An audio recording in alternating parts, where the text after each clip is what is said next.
Olá, minhas caras amigas e meus caros amigos. Vocês sabem que já está no ar a página da Engenharia Computacional, www.engenhariacomputacional.com.br. Uma iniciativa minha e do professor Reolando Brasil e também do Jean Vasco. O professor Reolando Brasil, como eu já falei aí, dispensa comentários, tem 50 anos aí de estrada como engenheiro civil, professor, foi professor da Poli, livre docente lá na Poli, atualmente está na Universidade Federal do ABC, como professor titular. Eu também sou engenheiro civil, me formei em 1993 e trabalho com dinâmica das estruturas desde quando eu me formei aí. Então já são 28 anos aí de estrada, já com bastantes projetos já realizados aí, tanto no Brasil quanto no exterior. Certo? E o Jean Vasco, que é engenheiro aeroespacial e também formado em ciência e tecnologia pela Universidade Federal do ABC, que tem aí uma vasta experiência também na parte de animações, preparação de material didático, etc. Bem, a página da engenharia computacional já está no ar. De novo, www.engenhariacomputacional.com.br. Vocês podem acessar nossa página. O primeiro curso que nós estamos oferecendo é o curso de dinâmica das estruturas. Então, vai ter lá muitas animações para a gente entender o comportamento real da estrutura, vai ter lá muito material didático legal, alguns exercícios interativos, né, onde a gente pode mudar automaticamente as variáveis e ver na mesma hora como é que se comporta a resposta da estrutura. Ok? Então, estou esperando vocês lá. E de palhinha, vou mostrar para vocês uma aula que eu dei sobre treliça no quadrimestre passado, lá na UFABC, com a ajuda do Jean também, que preparou aí as transparências, algumas animações. Né? Agora, né, a gente está bem melhor, com muito mais animações, com material didático muito melhor e com estruturas reais da engenharia, né, dos projetos desenvolvidos por mim, pelo professor Reolando Brasil, ao longo da nossa carreira. Nós vamos pegar exemplos reais de dinâmica das estruturas da prática da engenharia, no Brasil e no mundo, ok? Espero vocês lá e está aí uma palhinha de como é que vai ser o nosso curso, beleza? Grande abraço a todos. Muito boa noite, minhas caras alunas e meus caros alunos. Estamos aqui para mais uma aula da disciplina de vibrações do curso de Engenharia Aeroespacial da Universidade Federal do ABC. Nós estamos hoje na nossa 13ª aula e a ideia dessa segunda parte do curso é falar com o modelo com mais de 1 grau de liberdade. Na aula passada nós tivemos lá aquele edifício, aquele pórtico, que tinha 3 graus de liberdade. E agora nós vamos falar sobre a aplicação do método dos elementos finitos em problemas de vibração. Então nós vamos utilizar aí hoje o método dos elementos finitos aplicado em treliças e depois, na próxima aula também, né, você vai falar sobre treliça e na sequência nós vamos falar sobre vigas, né? E por último, depois lá nós vamos falar de TMD. Gostaria de colocar aqui, né, de informar que eu coloquei lá no site nosso um programinha lá em MATLAB, do método das diferenças finitas aplicado em problemas de vários graus de liberdade. Então está lá, é só uma questão de adaptar e tal, né, aos problemas que nós estamos vendo aqui, certo? Então está lá o 95%, vamos falar assim, né, da questão do código está lá, né? Aí depois é uma questão de adaptação de algumas partes. Para a aula de hoje está 99,99% lá, né? Então, o 0,001 é vocês baixarem e rodarem para ver como é que é, tá bom? Bem, mas de qualquer forma, então, está lá no nosso site, a pedidos aí de alguns alunos, né?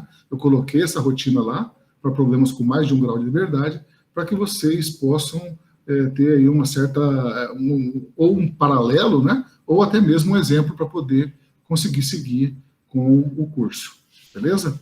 Então é isso daí. Agora também, né, não pode deixar de ver as aulas passadas. De lá eu coloquei o capítulo 1, 2 e 3 do livro de Dinâmica das Estruturas lá. Coloquei também os anexos, né, anexo A, B e C. Então esse material vocês têm que dar uma lida, têm que dar uma estudada, né, para se inteirar aí, né, da matéria. O professor, na verdade, hoje em dia, né, é um facilitador do aprendizado, né, ele abre as portas do conhecimento e vocês aí com toda capacidade, toda a destreza que vocês têm, né, de domínio de ferramentas aí, de tecnologia da informação, etc., vão aí adquirindo esse conhecimento, né, somando aí, criando aí, né, um acúmulo de conhecimento, uma curva de acúmulo de conhecimento, que vai ajudar vocês aí lá na frente, né? Então a gente mostra o caminho aqui e vocês vão percorrer o caminho, certo? Então é isso aí, hoje nós vamos falar sobre treliça. Eu vou agora compartilhar minha tela e a gente vai começar a nossa apresentação da aula de hoje. Beleza? Então, vamos lá. Vamos compartilhar aqui.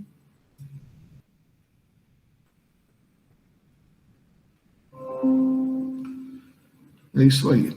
Estamos aí já compartilhando a nossa tela. Beleza? Então, vamos para a nossa apresentação da aula de hoje. Nós vamos falar hoje sobre método dos elementos finitos, treliças, parte 1. Essa é a nossa 13ª aula. Eu sou o professor Marcelo Araújo da Silva e meu e-mail é marcelo.araújo@ufabc.edu.br. Essa é a disciplina de vibrações do quadrimestre suplementar de 2020, né, da Universidade Federal do ABC. Então, hoje nós vamos falar sobre treliça.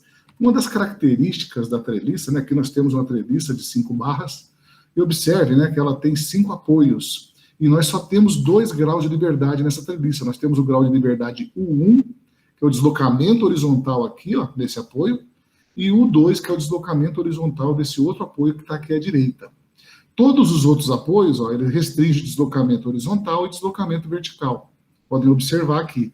E esses apoios de baixo aqui. E esses apoios de cima, eles restringem o deslocamento vertical. Então, essa treliça, na verdade, ela é uma treliça de 5 nós, mas que nós, usando esses apoios aí, transformamos essa treliça num problema de apenas 2 graus de liberdade. Ok? No caso específico de treliças, dessa forma aqui, o deslocamento vertical desse nó aqui, por exemplo, que eu estou mostrando aqui, né, onde tem o deslocamento 1, ele é muito pequeno, ele é desprezível comparado com o deslocamento horizontal. Então, por isso que a gente nós chamamos isso aí de sistemas hierárquicos, né? O deslocamento horizontal, nesse problema, ele é muito mais importante do que o deslocamento vertical. Então, ela vai ter um deslocamento horizontal mais significativo. Então, para facilitar, diminuir o número de graus de liberdade, né, para a gente poder explorar realmente a característica dessa treliça, nós ignoramos aqui, né, restringimos, na verdade, o deslocamento vertical nesses 2 apoios de cima. Mas poderíamos também deixar, né? Aí ficaria o 1 e o 2 aqui, o 3 e o 4 aqui, e assim por diante, né? Poderíamos criar uma treliça com vários graus de liberdade. Inclusive, o material que eu subi lá, ele vale para N graus de liberdade. Certo? Está em MATLAB, lógico, né? O MATLAB também tem uma restrição do tamanho das matrizes aí, né? Dos arrays, né? Ok? Então, essa trelicinha, né? Essa treliça, ela tem aqui embaixo a distância entre os apoios é 6 metros, e a altura dela aqui é de 4 metros. Nós temos as barras 1, 2, 3 e 4, e também a barra 5. O que caracteriza uma treliça? Uma treliça, ela é caracterizada por trabalhar apenas a forças axiais. Então, as forças ou são de tração ou são de compressão no corpo da treliça. Tá? Não temos momento fletor, não temos torção, não temos cortante, né? Então, não temos cortante e não temos flexão e não temos torção. Então, nós só temos forças axiais, ou de tração ou de compressão, certo? As forças todas são aplicadas nos nós, né? E os deslocamentos que nós vamos medir aqui também é o 1 e o 2, que é o deslocamento do nó superior da esquerda e o nó superior da direita. Então, a treliça, a característica principal dela, ela é trabalhar sobre força axial.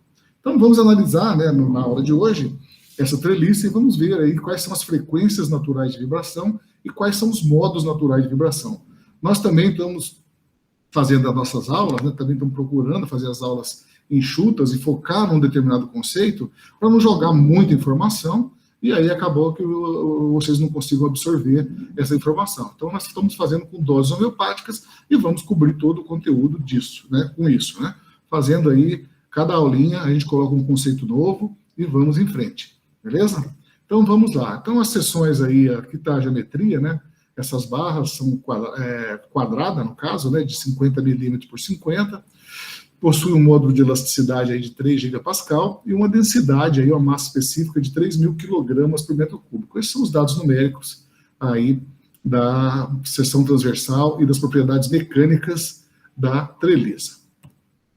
Bem, como é que funciona o método dos elementos finitos? Cada barra daquela vai possuir uma equação que está relacionada com os graus de liberdade. Bem, nós temos a matriz de rigidez e temos a matriz de massa para cada uma daquelas barras. Então, se nós temos lá 5 barras, a barra 1 vai ter uma matriz de rigidez da barra e vai ter uma matriz de massa da barra. A barra 2 vai ter uma matriz de rigidez e uma matriz de massa também. A rigidez é dada por EA sobre L, e aqui dentro ó, só entra o cosseno e o seno da inclinação da barra, né, do ângulo que a barra faz com a horizontal, certo? Então, quais são as propriedades? E, que é o modo de elasticidade, A, que é a área, e L, que é o comprimento da barra. Então, EA sobre L, e aqui dentro só temos cossenos e senos, observe. Né? E a matriz de massa é a densidade, vezes a área, vezes o comprimento dividido por 6, mais esses dados numéricos aqui. Então, observe que nós temos matrizes de 4 por 4. Por quê? Cada barrinha tem 4 graus de liberdade. Lógico que depois nós vamos restringir esses graus de liberdade com os apoios. Mas se eu analisar uma barrinha em separada, ela vai ter 2 graus de liberdade numa ponta e 2 graus de liberdade na outra. Então, ela vai ter 4 graus de liberdade. Vamos dar mais um pulinho aqui para frente? Olha lá, ó. Olha aqui a nossa barra de comprimento L, tem o módulo de elasticidade E, densidade ρ, né? Massa específica ρ, seção transversal de área A. Bem, essas são as propriedades geométricas e mecânicas. Eu tenho que saber, né? Se eu não sei a geometria da minha estrutura, como é que eu vou calcular ela? Né? Se eu não sei do que ela é composta, se ela é de aço, se ela é alumínio, se ela é de um compósito, né? Como é que eu vou calcular uma estrutura se eu não sei do que ela, como é que é o jeitão dela e do que ela é composta? Então, a geometria e as propriedades mecânicas nós temos que saber. Então, nós temos que saber as propriedades geométricas e as propriedades mecânicas. Bem, então, de qualquer forma, né, é uma barra de comprimento L e ela faz um ângulo alfa aqui, né, com a horizontal. Os deslocamentos do primeiro nó, que está embaixo aqui à esquerda, é Q1 e Q2. O deslocamento do segundo nó, que está aqui à direita, em cima, é Q3 e Q4. Então, está aqui, ó, os 4 graus de liberdade da minha treliça. Então, a matriz de rigidez dela vai ser 4 por 4 e a matriz de massa vai ser também 4 por 4. Então, dadas aqui, ó, a rigidez é EA sobre L, e aí multiplica aqui esses cossenos e senos, e a massa é ρAL sobre 6, né? Rho é a densidade, A é a área, L é o comprimento da barra, dividido por 6, e esse tanto de número aqui. Então, essa é a matriz de rigidez e a matriz de massa de uma determinada treliça. Então, vamos pegar barra por barra daquela e vamos calcular as matrizes de rigidez e de massa de cada uma das barras. Por exemplo, as barras 1 e 3. Se nós calcularmos lá, né, o comprimento da barra é 5 metros, nós temos 3 na horizontal, 4 na vertical, triângulo de Pitágoras, né? E aí vai dar a diagonal, né, a hipotenusa, vai dar 5, né? 3, 4, 5. Bem, então o comprimento da barra é 5, aí temos o cosseno e o seno aqui, né? Dado, e a área dela daqui. Então beleza. EA sobre L, aqui nesse caso, né? Foi dado aqui, 60 mil, e tem mais outros numerozinhos aqui dentro, mas de qualquer forma, criando a matriz de rigidez, né? Da barra K1, da barra 1 e da barra 3, está dada aqui, ó, 60 mil vezes esses números aqui. A matriz de massa da barra 1 e da barra 3 também está dada aqui. Foi só, voltando mais um pouquinho, né? Só substituir aqui, né? Ó, cosseno lá, a gente viu que era 4 quintos. Desculpa, cosseno era 3 quintos e o seno 4 quintos. Foi substituir aqui, substituir A sobre L, bem, aí são dados numéricos e a gente consegue construir a matriz. Na massa é a mesma coisa. Tá? Vou voltar mais um pouquinho aqui, ó. Aqui, ó, esse comprimento aqui vale 5, né? Então, o seno desse ângulo vale 4 sobre 5. O cosseno desse ângulo horizontal aqui vale 3 sobre 5. Então, voltando aqui mais na frente, ó. Aqui, ó. Cosseno é 3 quintos, seno é 4 quintos, o comprimento da barra é 5 metros e a área da seção transversal é 0,025 metros quadrados. Bem, então nós calculamos a matriz de rigidez e a matriz de massa das barras 1 e 3. Fazemos a mesma coisa para as barras 2 e 4 e, por último, também para a barra 5. Está aí a matriz de rigidez e a matriz de massa. Agora, observe, cada matriz dessa tem 4 graus de liberdade. A minha estrutura só tem 2 graus de liberdade. Então, nós temos que verificar, né, quais graus de liberdade dessas barras se aplica naqueles 2 graus de liberdade da estrutura. Então, vamos lá, ó. Vou voltar aqui para a gente tentar entender um pouco melhor. Tem que dar uma olhada no livro, tá, no capítulo 3, né, e caso tenha dúvida também, né, nós temos que analisar lá as outras disciplinas e outros livros. É o livro do Clark, como eu falei, tem outros livros lá nas referências que a gente pode usar. E se digitar lá métodos dos elementos finitos aplicado à treliça na internet, lá no Google, vai aparecer muita coisa, né? Vai aparecer no YouTube. Se você digitar, você vai ter várias aulas lá no YouTube para você entender também isso daqui. Mas também eu estou à disposição, pode mandar o WhatsApp, pode mandar e-mail, pode pedir ajuda aí, né? Que a gente consegue, a gente vai fazer de tudo para poder ajudar e tirar as dúvidas e passar a informação. Então, por exemplo, essa barra 1, grau de liberdade 1 e 2 embaixo à esquerda, 3 e 4 em cima, né? Então, o grau de liberdade 3 da barra 1 coincide com o grau de liberdade 1, ó, o 1, certo? Ó, eu tenho 1, 2 embaixo, 3, 4 em cima. Então, o 3 vai coincidir com o grau de liberdade 1. Então, eu vou pegar o grau de a parte da matriz K1, né, que é da barra 1, relativo ao grau de liberdade 3, e vou jogar no grau de liberdade 1.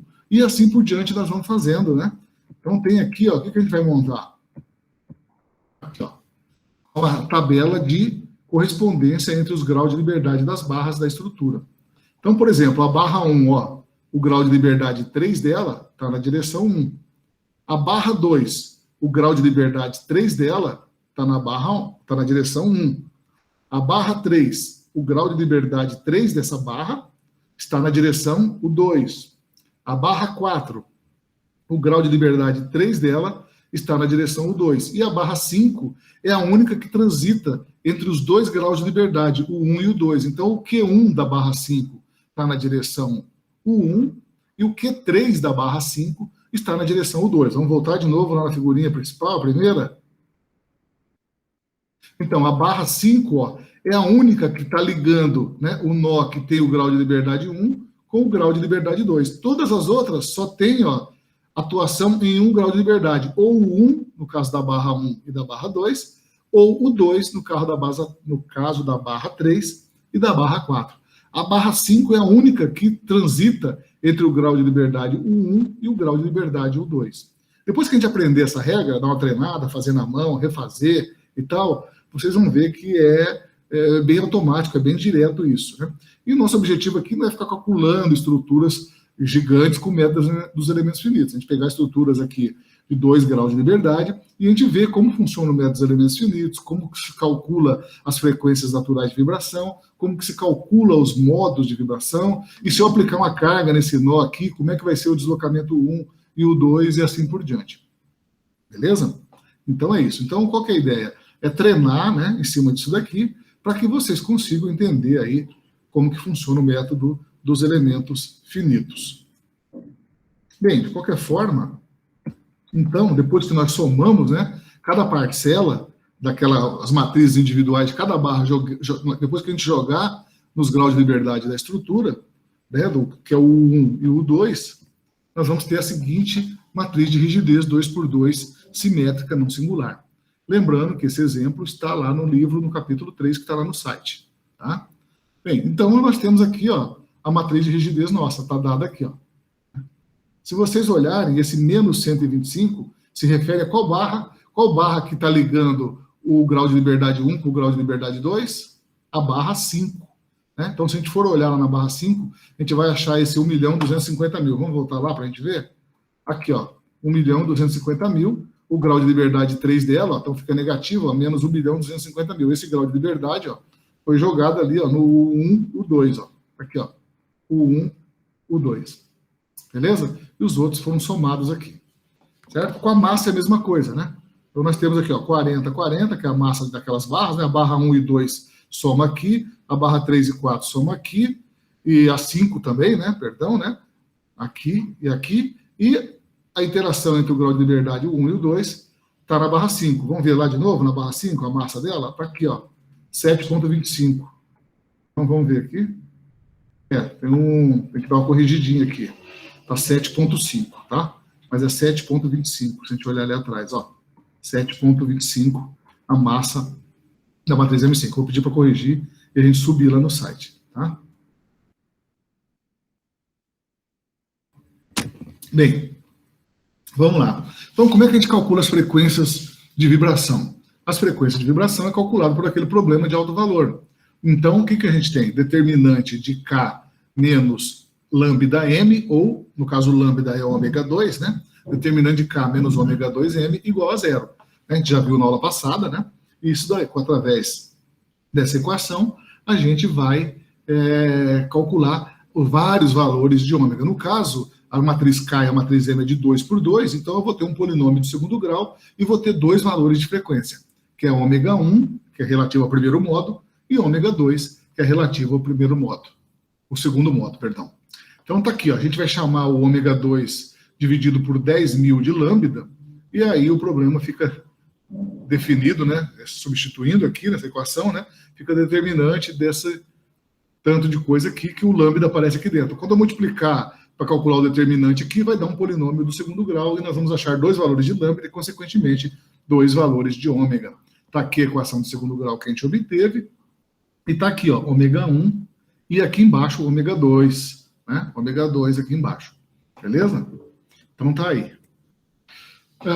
Depois, sabendo que as duas frequências, né, são respectivamente 150 e 331 radiano por segundo, a gente pega essa primeira frequência, volta aqui no sistema, né, ó, substitui ela aqui, e a gente acha o valor do modo. Ó. Vamos lá ver? Aqui, ó. Bem, então, a gente substitui o valor do ômega, né, que está dentro desse lambda aqui, ó, e resolve esse sistema de duas equações com duas incógnitas. Mas observe, esse sistema é homogêneo, a gente já criou ele homogêneo lá atrás. Quando eu forcei o determinante ser igual a zero, esse sistema, perdão, essa matriz é singular, né? Quando eu forcei lá atrás o determinante dela ser igual a zero, automaticamente, quando o determinante de um sistema, da matriz de um sistema de equações lineares é igual a zero, significa que essa matriz é singular, e o sistema tem infinitas soluções. Se ele tem infinitas soluções, eu adoto 1, por exemplo, aqui em cima, ó, φ1n eu adoto igual a 1, né? E calculo, então, usando qualquer uma das duas equações, pode ser qualquer uma, eu acho o φ2n, né, para cada valor de ômega. Então é isso. Então aqui em cima nós vamos adotar 1 e vamos calcular o outro aqui de baixo, substituindo aqui em uma determinada equação. Uma solução aqui seria φ1n e φ2n igual a zero, né? φ1 e φ2 igual a zero, mas não interessa para nós. Igual a zero. Igual a zero, a estrutura está paradinha lá. Isso não quero. Então a gente adota o número 1 aqui em cima e calcula o outro. Por que eu posso fazer isso? O sistema tem infinitas soluções, né? Essa matriz é singular, o determinante dela é igual a zero. Então eu adoto 1 de novo aqui em cima e calculo o que dá aqui embaixo. Então está aqui, ó, no primeiro modo, né, substituindo aqui dentro o lambda 1. Né? Então eu vou achar 1 e 1. Né? Joguei 1 lá em cima, eu vou ter 1 embaixo. No segundo caso, né, substituindo o lambda 2. Então, ou dentro do lambda 2 está o ômega 2. Né? Substituindo né, eu adoto 1 em cima e acho menos 1 aqui embaixo. Como é que funciona esses modos, então? Ó, tá aqui, ó, o primeiro modo é 1 e 1, não é? Ó? O primeiro modo é o deslocamento 1 na direção U1 e 1 na direção U2. Tá aqui, ó, 1 e 1. Certo? Então, esse é o primeiro modo. Vamos ver como é que ele é no tempo, ó. Olha só, o Jean aí, ó, arrasou fazendo essa animação, Jean. Obrigado aí mais uma vez ao nosso monitor aí, Jean, ajudando a gente aí. Então, esse é o primeiro modo de vibração. Ela vai vibrar dessa forma, né? Esse modo também é chamado de sway, né? Bem, ele está deslizando, né? E a barra 5 ali, no caso, está inextensível, né? Ela não muda de comprimento. Beleza? Bacaninha, né?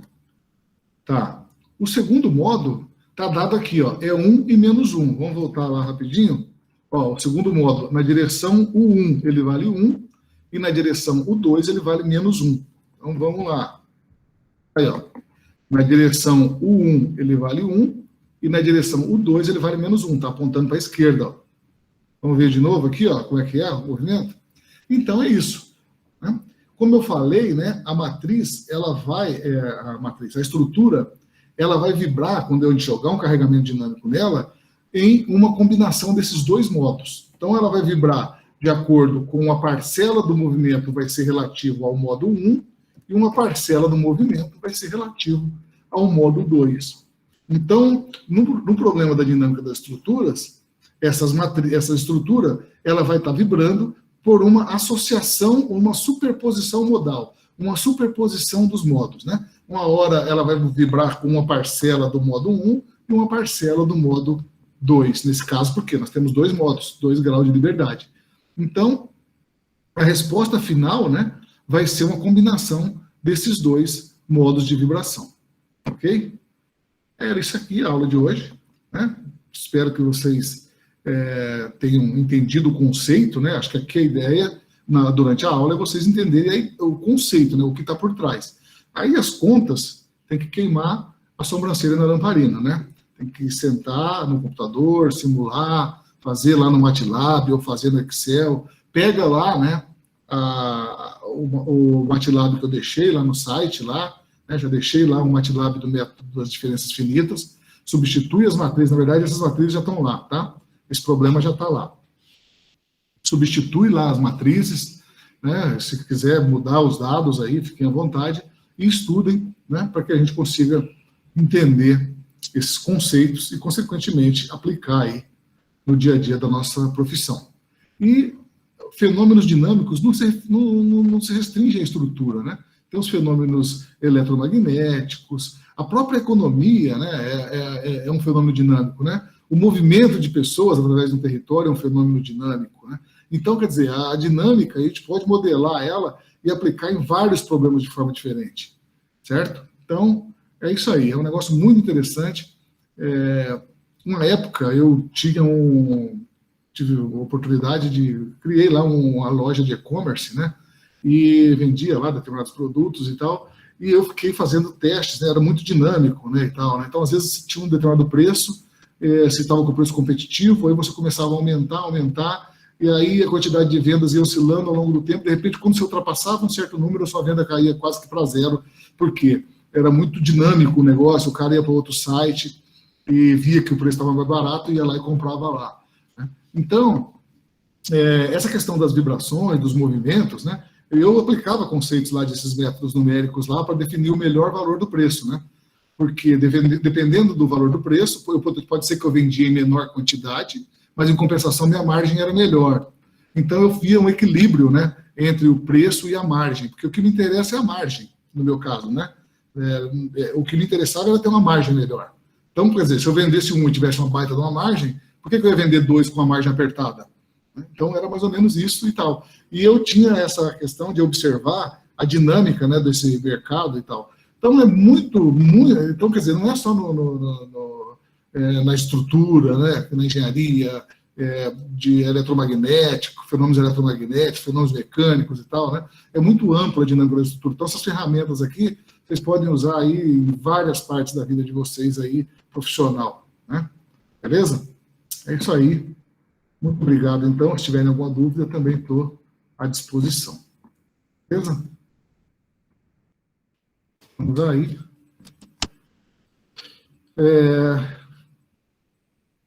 Parar de apresentação. Se for necessário, eu volto. Ok? Então, pessoal, é isso aí. Se alguém tiver alguma dúvida, eu estou totalmente à disposição. Se não, desejo aí uma ótima semana para vocês. Uma semana muito produtiva, de muita energia positiva, tá? E é isso aí. Qualquer coisa, manda WhatsApp, qualquer coisa, manda e-mail e estou aí para a gente responder. Então é isso aí, gente. Muito obrigado. Grande abraço a todos aí. Ótima semana. Deixa eu parar de gravar, né?